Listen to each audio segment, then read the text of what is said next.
Star news తెలంగాణకి స్వాగతం. జగిత్యాల జిల్లాలో యువకుడి దారుణ హత్య. జగిత్యాల రూరల్ మండలం గుల్లపేట గ్రామ శివారులో ఆదివారం రాత్రి యువకుడి హత్య కలకలం రేపింది.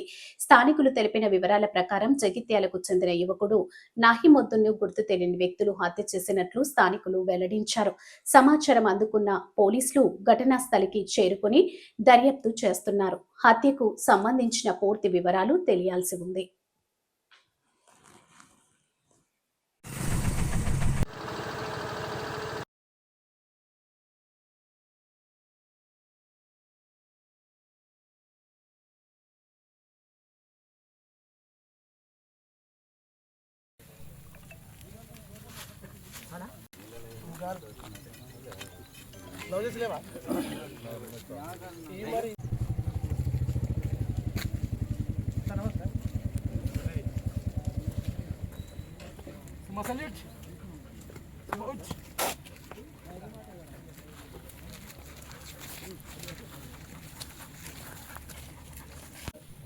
रात में 12 साढ़े 12 के टाइम पे हिंदी में, उर्दू में नहीं, हिंदी में आ रही आवाज़ आ रही है।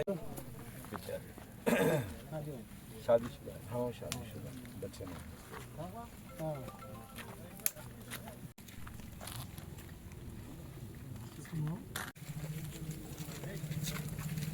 सब जने हट जाओ बाबा, हट जाओ इधर, मत आओ लोग अपना काम करने दो, लोग अपना काम करने दो, हट जाओ जरा।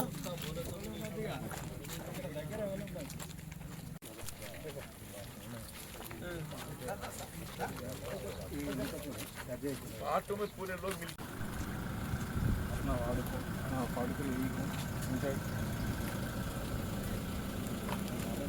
हिंदी भी हो सकता, हिंदी भी हो सकता, पर हिंदी उर्दू लफ्ज एक ही तरह रहते हैं ना, अपने को मालूम है। कुछ लोग मिलने के लिए मतलब कुछ विटनेस करने के लिए हिंदी बोलते कोई बाहर वाले रहना, यूपी वाले या बिहार वाले लेबर रहना, कुछ लेन देन की बात पे నేను వాళ్ళ అన్నను ఇసాఖుద్దీన్. నేను అయితే ఎగ్జాక్ట్ నా దగ్గర 12:30కు నా షాప్ ముంగటికి వెళ్ళిపోయింది ఆయన. ఎప్పుడు ఆగేటోడు, నిన్న మాత్రం రాత్రి 12:30కు ఆగలేడు ఆయన. నిన్న నేనేమనుకున్నా అంటే ప్యాసింజర్లు ఉంటారు కదా, ప్యాసింజర్లు పోతూ ఉంటారు వస్తూ ఉంటారు, దాని గురించి నేను అంతగానం పట్టించుకోలే ఆయనకు. ఆయన మా ఇంట్లో ఉండడు, ఆయన అత్తగారి ఇంట్లో ఉంటాడు. ఆయన ఇంట్లో ఉంటేనేమో ఆయనకు రికవరీ చేసేటోను నేను. అయితే దాంట్లో ఏమైందంటే ఎప్పుడు కామనే అత్తూ ఉంటాడు పోతూ ఉంటాడు. నిన్న రాత్రి సడన్గా నా 12:30కు నా ముంగడికి వెళ్ళిపోయేసరికి నాకు పొద్దుగాల ఇట్లా తెలిసింది, సో అండ్ సో ఇట్లా మర్డర్ జరిగినట్టు తెలిసింది అని నాకు ఫోన్ వచ్చింది. పిల్లగాని లేరు ఆయనకు, గత 15 ఏళ్ళు అయింది లగ్గమ్మ ఆయనకు.